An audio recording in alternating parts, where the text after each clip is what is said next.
Rice para rice. Rice.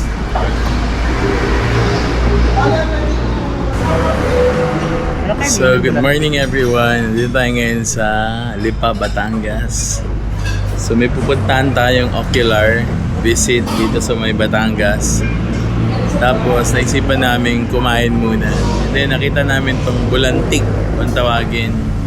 So, ano siya, lumihan siya. Na may gotohan din. Tapos, may mga mga pancit, chami, ganyan. So, karinderya siya or restaurant siya na nagsiserve ng mga pangkain. Ito siya.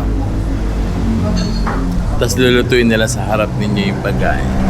So tara, try natin guys kung masarap yung kanilang mga offerings.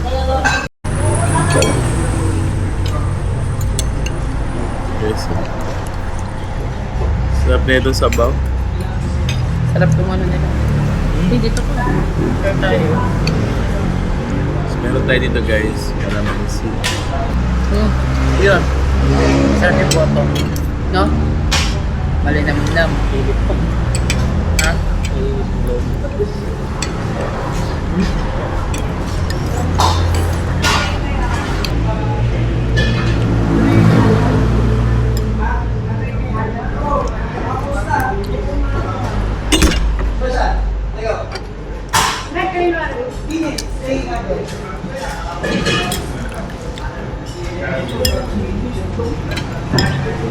May kasama tugo. May tugo siyang kasama.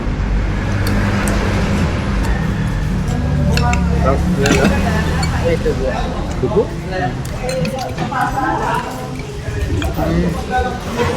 Sarap ka man.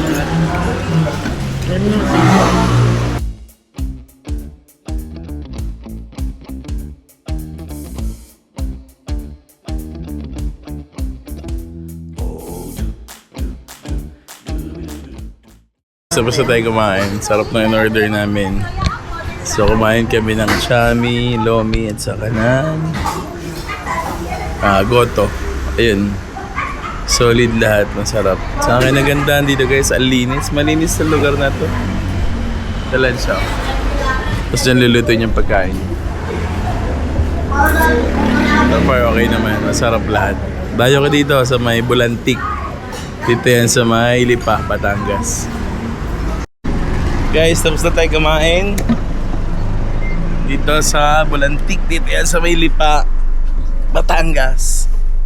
So far masarap naman.